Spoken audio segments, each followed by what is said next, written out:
All right, we have another young story coming up. This is a session that features a young woman who inspired millions and continues to lead with purpose and action. So please join us for a fireside chat, and it's titled India's Youngest Changemaker, What Drives Her Mission? So welcoming Anoushka Jollyy, founder of Kavach App,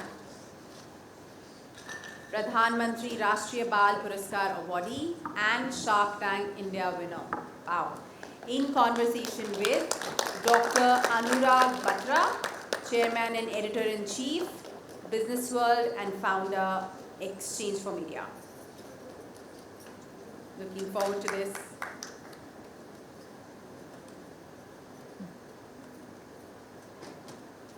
Anoushka.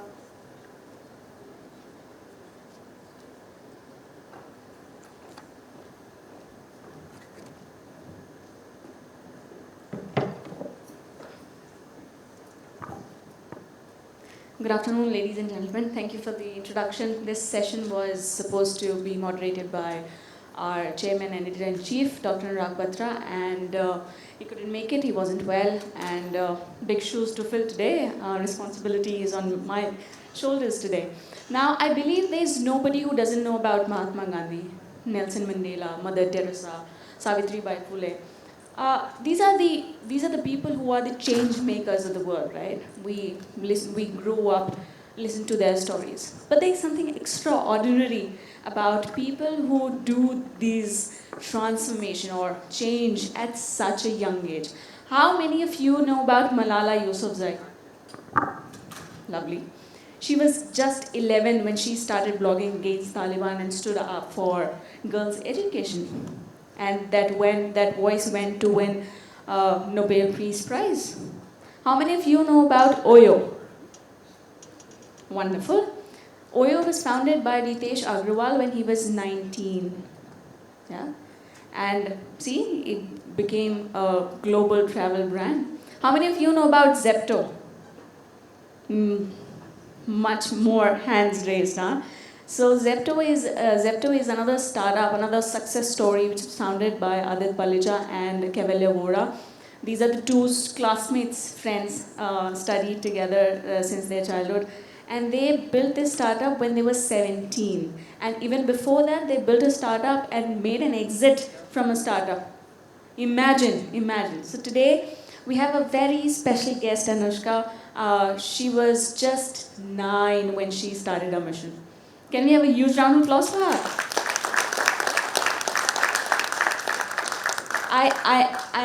I'm honored and privileged to be speaking with you today, Anoushka. In our conversation, I have a lot to chat about. She has also won a national level prize from our president. That's another feather in her cap. Also, she went to Shark Tank and got a deal from some of the best entrepreneurs and investors of India. Congratulations on that too. Thank you. I really want to start from your story, but before that, we will get into that and we'll talk about that in detail. But I mentioned about OYO, Zepto. We see entrepreneurs talking a lot about valuation, profits, revenue, their unit economics, what's happening, investments, yeah? But beyond that, when we see OYO or when we see Zepto, we see their impact far, far beyond what the brand is, yeah?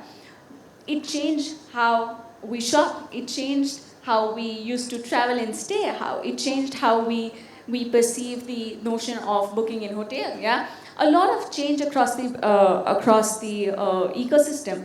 Now today, Anoushka, I want to start with talking about social impact. You have come up with Kavach, and it is more to do with students who must be facing bullying in some sense, and you are helping kids and parents and teachers also. Tell me, what is impact in your understanding? We will come to Kavach later, but how do you perceive the idea of impact as Anoushka? Tell me about that. So, in my opinion, impact has two tiers. There's an individual level impact, and then there's a systemic impact. So, when we talk on an individual level, it's about what you've started or what you've said. Is it making someone question their value system? is it making someone question their beliefs? I think generally when we talk about change and we talk about impact, we think you need to change someone's perspective. You need to make them more empathetic. But that's something that is a very time-taking process. So what your initiative or what your approach can do really is just to make them think, to make them question. So that's what impact means to me on an individual level. But on a systemic level, I think, for example, I work with schools very closely. And for schools, I've seen that when they go from action to reaction, when they take, instead of waiting for an incident to come, instead of waiting for someone to get bullied or someone to commit suicide, and then they take action, it's about reacting to the small incidents and creating a system or an ecosystem where everything is preventive, where we're paying attention to students' mental health, where we're asking them how they're feeling, where we're creating a system where everybody feels like they need to take care of their mental health. It's more about what you do before rather than what you do after something bad has happened. So, what tickles in you personally, your action and then your reaction, everything can take you to make a social impact in the large manner. Now, taking it directly to Kavach. Now you said in your stories you were 9 when you started to think about it, and it all started from your personal experience, and it was with her friends. Her friends were bullying her, and it was such a terrible experience for her, and it kind of struck her that this is the moment that she can do something. It was not just her voicing against it, but she created a movement against it. Talk about that story, Anoushka. What actually happened inside you that ignited that spirit to create it as a big movement? I mean, somebody as young as 9-year-old could have ignored it, could have complained to parents, maybe teachers in some sense, but she picked it up and made it a mission to fight against it. Talk about that story, Anoushka. So I was in third grade and I was 8 years old when I experienced it for the first time. And as you said, they were my friends. So when they started teasing me and making fun of my hair and my skin and calling me a nerd, I didn't really consider it to be something alarming because I didn't know what friendship was and what it wasn't supposed to be. But it continued for a year. I would keep their plates, I would tie their shoelaces. And it was only after a year that I realized that what I'm feeling is not okay. And I need to talk to someone about it. Luckily, I had my parents, I had a support system. I could go to them and vent my problems. And so I did. And they told me something very, very simple. And something that kind of flipped a switch in me and made me look at the situation from an entirely different perspective. So the next day, we were in breakfast time and we were eating our food. And after they finished, they were like, okay, now keep our plates. So I'm collecting everyone's plates and I'm heading to the sink. But then midway, I turn around and I go back and I say, let's keep our plates together. So those were just 5 words and they seem simple, they seem trivial, but they changed my entire life because not only did they help me get out of bullying, but also it helped me understand that standing up for yourself doesn't always mean putting the other person down. It doesn't always mean asserting your dominance. You can be dominant, but you can also be respectful. You can respect yourself and the other person in that situation. And the goal of overcoming bullying and the goal of overcoming any sort of disagreement or problem really is to bring people closer together. So if you're doing that in some way, I doubt that you will ever really face bullying ever again. And that's what I took away from that. So when I was reflecting on my experience and I was thinking about how lucky I was to have my parents there with me, I realized that not everybody has that. And sometimes hearing somebody else's struggle is what actually gets you to speak up and take action because you gain that strength. And I wanted my platform, I wanted my app to be a place where people could share their stories, where people could understand that they're not alone in their struggle. And so I started Anti-Bullying Squad, which was initially a blog website. I started taking sessions in schools with students, collaborating with NGOs, including with an NGO where I was able to talk to underprivileged kids in Nigeria as well. And after doing this groundwork for 3 to 4 years, talking to students, parents, teachers, I decided that it's time for me to create a solution. Initially, I started by creating an anti-bullying reporting app, and I was also funded on Shark Tank India for that. But followed by that, when I started getting feedback, I created an adolescent mental health platform, which is Kavach. If you all have your phones on you right now, I would request you to take it out and search up Kavach, Kavach, on Google Play Store, App Store. Check out the app. It's a great resource for adolescents for you to understand how to go about it, how to adapt self-coping strategies, and become the best version of yourself. I'm happy to see everybody is looking into their phones. Are you seeing Kavach? If you search up Anti-Bullying Squad Kavach, you'll get the right app, because there's also a Kavach government app, so generally people get confused. So what she was trying to say is, when she started the journey of preparing an app or a platform, it was a reporting app earlier.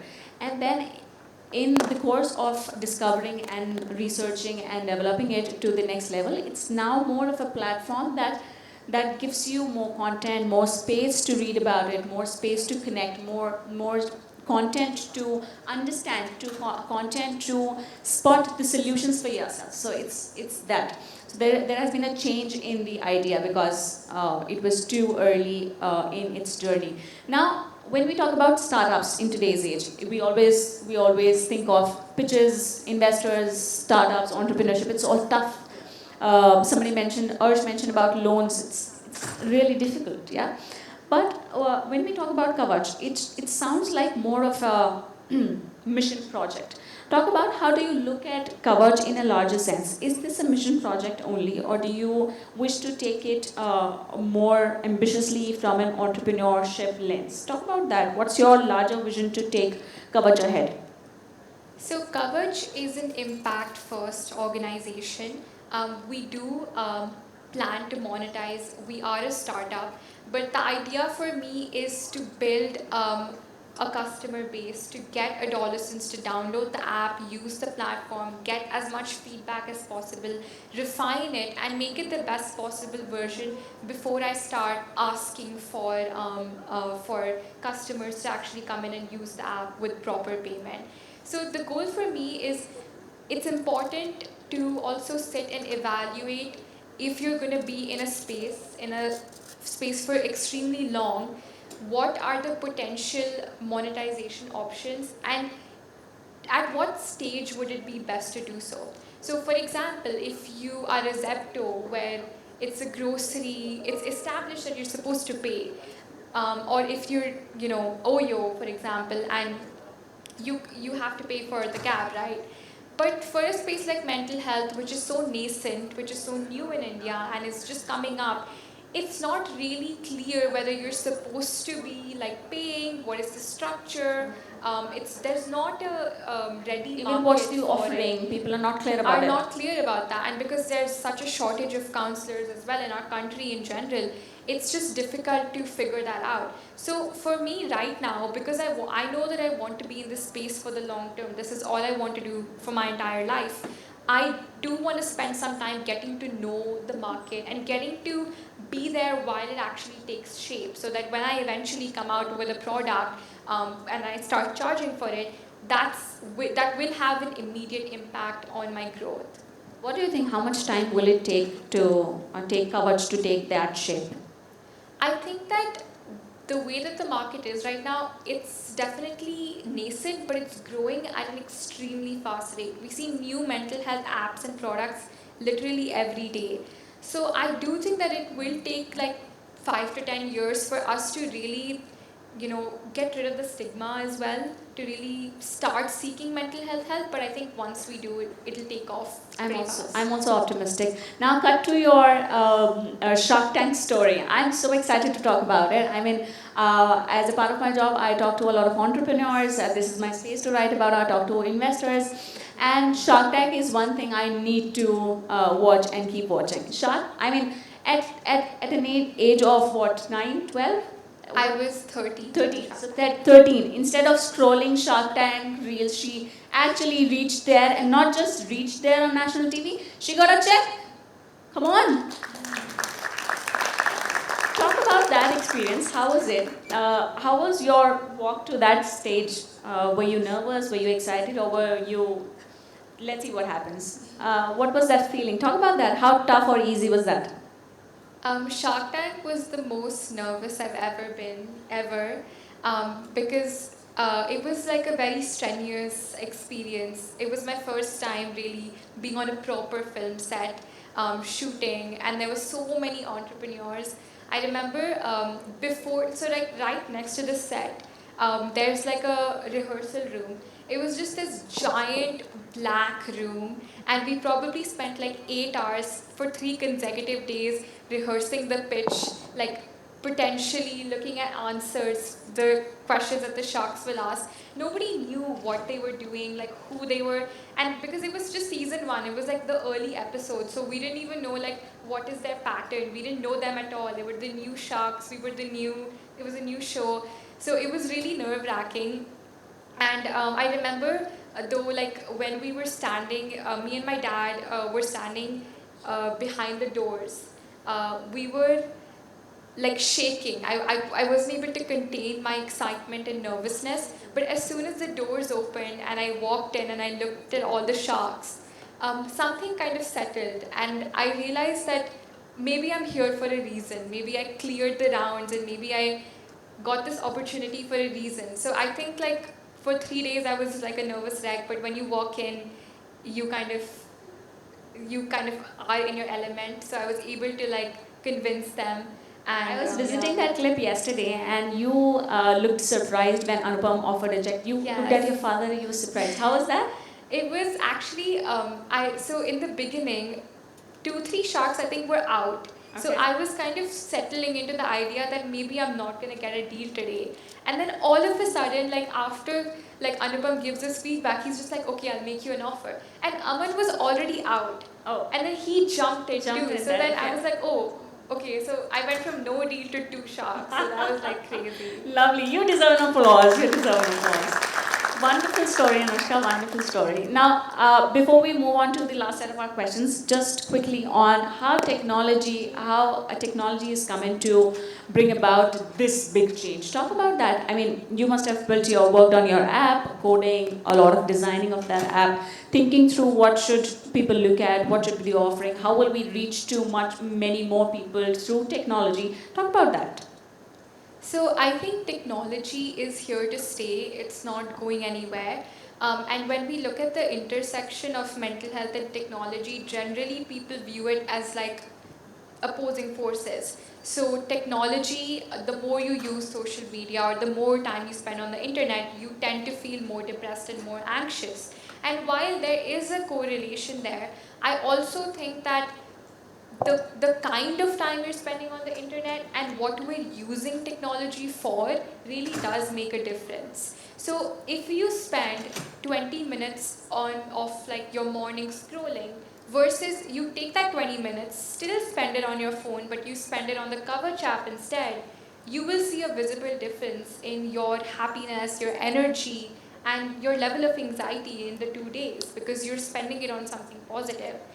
But when we talk from an entrepreneurial or a startup perspective, specifically for healthcare, for a field like healthcare, you need to have you need to strike a fine balance between human intervention and using artificial intelligence. That's correct. In my understanding, if I would be facing a problem, say a mental health problem, or I'm depressed, I'm seeing much of anxiety, I would prefer to go to a counselor in person and talk to him or talk to her. I mean, I will be surprised to see that this is something that we're already seeing across the world, that people are opting for app, people are opting for anonymity and talk via app. So, I mean, technology is playing a bigger role there. Yes, Yeah. definitely. Now, you being a student, you will enter 12th now, imagine. You will enter 12th now, you're also working on Kavach, you also go for addresses, you also in-person meet students and teachers.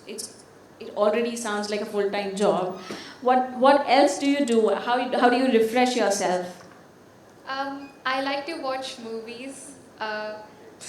Which movie was the last you watched? I watched this movie called Igby Goes Down, and I watched the Spider-Man trilogy from the 2000s. Interesting. With great power comes great responsibility. That's important to remember when you're an entrepreneur. For sure. Lovely. So when you're an entrepreneur today, it's common for entrepreneurs, especially who are young, especially who are disrupting something. They often get to hear, "Kya founder under banoge yaar?" Even today, this is for real, happening more in tier 2 towns, tier 3 towns. I mean, there are still people who are not taking entrepreneurship seriously, and especially at this age. Did you ever get to listen to this, that you are too young for this? Have you ever come across this? Yes, but very early in my journey, I would say, like for like my parents to support me in what I was doing, they would get a lot of like apprehension from their friends. They'd be like, "इसको तो पढ़ना चाहिए, क्या time waste कर रही है?" But you know, eventually it's like, are you able to look past that? Are you able to believe in the future and like your ability to do something? Then everything will sound like noise. So some credit goes to parents too. Her mom is sitting here, by the way. Lovely, lovely. So parents should encourage students if they are up to something, they have a mission to achieve. Let them disrupt and see what happens. Just to finally close our conversation, Anoushka, you are too young. There is a lot more that you would want to achieve. You have aspirations, and that's for good. Tell me, from a founder's lens, you're already a founder now. What are some of the things that a founder should have, a founder cannot compromise on? What are some of those things?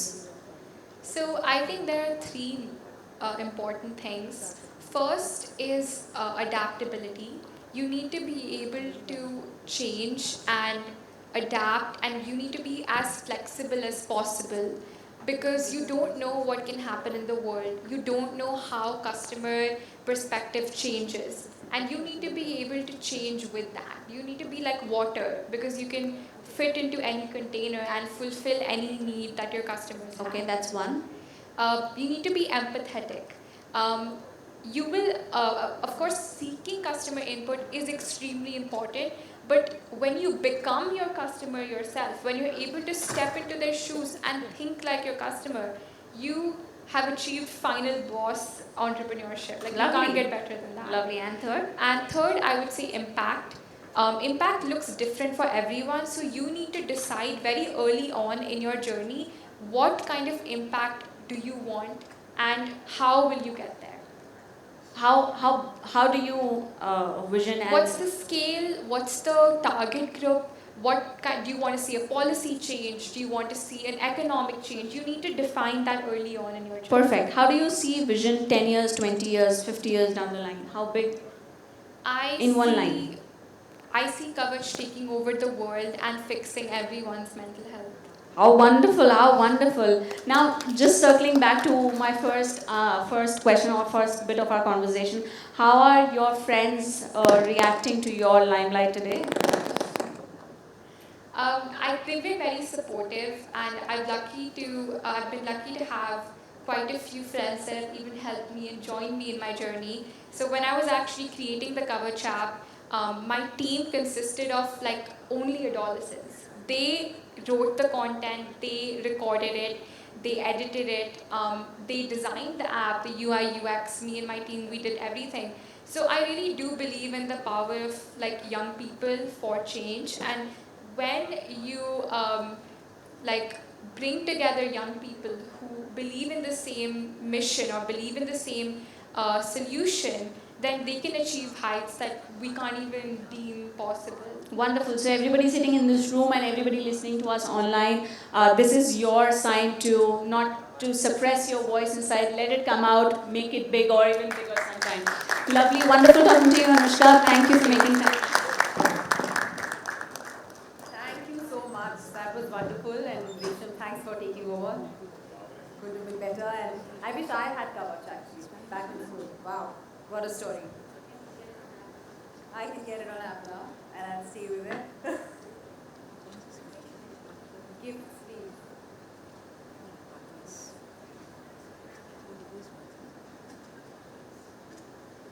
So how many of you are gonna download the app? Yeah.